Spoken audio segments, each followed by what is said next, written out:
like family seating and baggage fees. And so in the area that you're mentioning, we may have some authorities there as well, but those sit with independent agencies. And then finally, of course, there is just the call to big business to bring down those prices that they increased so much when supply chains were snarled and pass those savings on to consumers. Are those agencies specifically talking to any of the insurance companies going forward? I would imagine some of those conversations are ongoing.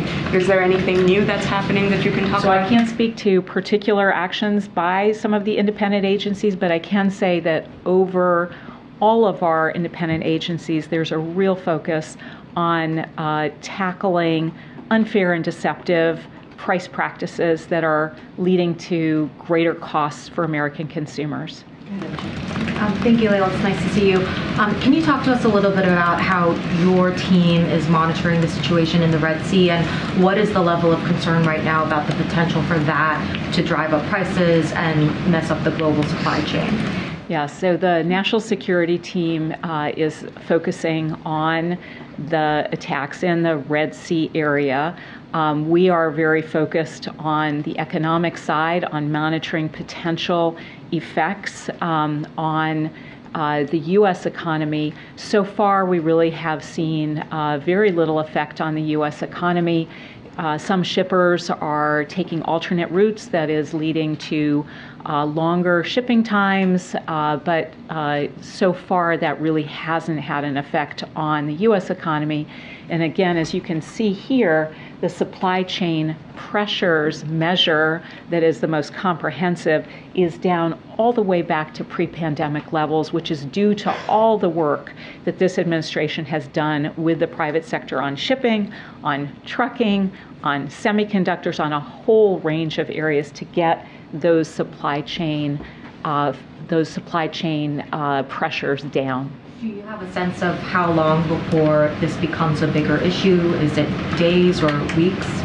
So we'll continue monitoring.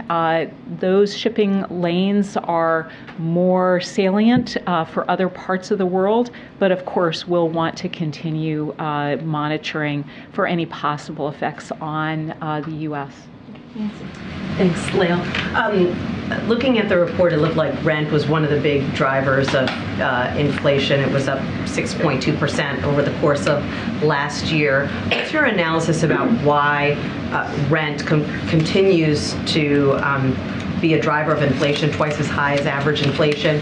And what is your outlook for the next year when it comes to rent, particularly since mortgage rates are still so high, making it difficult for people to buy? Yeah, so the rent affordability and housing affordability generally is an area that really is salient for a lot of households as they sit around their kitchen tables paying their bills. Housing is a big one.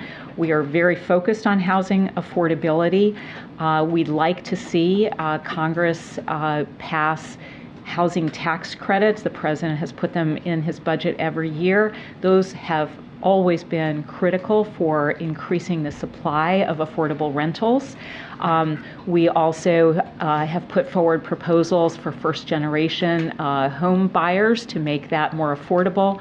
Mortgage rates have actually come down over the last few months, so they've come down by about 1.25%. That will make a difference, but we're going to continue putting forward proposals and fighting to make housing more affordable, and we hope Republicans in Congress will work with us on that. Without that legislation, do you foresee any relief in the rental market over the next year? Well, certainly there are a lot of forecasts that do anticipate seeing those average rents coming down, but that's not enough. We need to take action. We need Congress to work with us on that. Thanks. I wanted to ask about the tax negotiations on Capitol Hill, but first, just to follow on MJ's question, other than shipping time, what are the kind of real-time indicators that we should be looking at to see if there's an impact from what's going on in the Red Sea on the U.S. economy?